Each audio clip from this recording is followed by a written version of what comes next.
Bwana, ni siku nyingine tena ambayo kwa upande wa klabu ya Yanga wanashuka dimbani kuendelea kusakata kabumbu. Hii ni mechi nyingine ngumu ambayo wanakwenda kucheza pale mkoani Singida. Ni leo dhidi ya Singida Black Stars, mechi ambayo itachezwa majira ya saa 10 kamili za jioni. Na tayari kwa upande wa Mwalimu Pedro Goncalves ameshaandaa jeshi lake ambalo anaamini kwamba litakwenda kumpa alama 3 baada ya kutoa sare kwenye mchezo uliopita dhidi ya watani zao Simba. Kwa hiyo huu ni mchezo mwingine ambao wanaona kabisa kwamba wana nafasi ya kuweza kufanya vizuri. Sasa kabla hatujaweza kuangazia kikosi, nikukumbushe hii hapa ni Swahili Media. Kama bado hujaweza kusubscribe, basi nikuombe subscribe ili tuwe pamoja siku zote. Mimi naitwa Chicharito.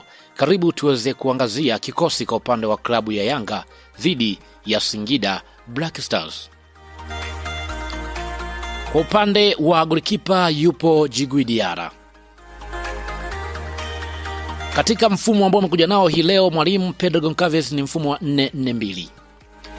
Namna ambavyo kwa upande wa Djigui atakachokuwa anakifanya ni atakuwa akisimamia zaidi mawasiliano ya mabeki, lakini pia atakuwa tayari kwa mipira aina yote kwenye mechi hii. Kwa upande wa Singida huenda kawa anatumia counter attack kutokana na vile ambavyo wamekuwa wanacheza, lakini pia atakuwa akisaidia zaidi kushambulia, ama tunasema kwamba kuanzisha mashambulizi kwa mipira mirefu kuelekea kwa washambuliaji. Lakini pia kwenye upande wa mabeki wanne yupo ya Atola Kowasi. Kwa mara ya kwanza anapata nafasi ya kuweza kuanza kwenye mechi ya ligi kuu Tanzania bara. Yeye atakuwa akipanda zaidi kuwasaidia mawinga kulingana na mwelekeo wa mchezo, lakini pia atakuwa akitarajiwa zaidi kutoa cross nyingi, lakini pia atakuwepo atatakiwa kuwa makini zaidi kurudi kwa haraka, kwa sababu bado ile stamina yake haijawa kwenye ubora wa hali ya juu. Sio ya Atola Kowasi yule ambaye mara zote tumekuwa tukimfahamu tangu ametua ndani ya Tanzania. Lakini pia kwenye upande wa beki ya pembeni kushoto yupo Mohamed Hussein Zimbwe Diarra. Kwa upande wa Mohamed Hussein tunafahamu ni mzoefu, lakini pia ataongoza mawasiliano upande huo wa kushoto, lakini pia atakuwa akisaidia kupanda kwa hesabu. Wakati huo pia atadhibiti mashambulizi ya pembeni. Katika mechi ya aina hii kwa upande wa Mohamed Hussein atahitaji kuwa na nidhamu ya hali ya juu zaidi. Lakini pia Ibrahim Baka yupo kwenye eneo la beki wa katikati. Kwa upande wa Ibrahim Baka, kitu pekee ambacho anategemewa zaidi ni kucheza mipira ile tunasema kwamba ya chini zaidi, hasa kwa kupiga tackling. Atakuwa pia ni kiongozi mzuri kwenye eneo la ulinzi, atakuwa akipambana vizuri na washambuliaji wa Singida. Lakini pia kwenye eneo hilo atasaidiana na Bakari Nondo Mwamnyeto. Kwa upande wa Bakari Nondo Mwamnyeto tunafahamu huyu tunasema kwamba ni msomaji mzuri wa mchezo, atakuwa akisimamia marking kwa uzuri zaidi, lakini pia atakuwa akidhibiti mipira aina yote ya juu pamoja na chini kulingana na aina ya timu na namna ambavyo walikuwa wanacheza. Lakini pia sambamba watacheza viungo wawili kulingana na aina mfumo ambao mwalimu amekuja nao.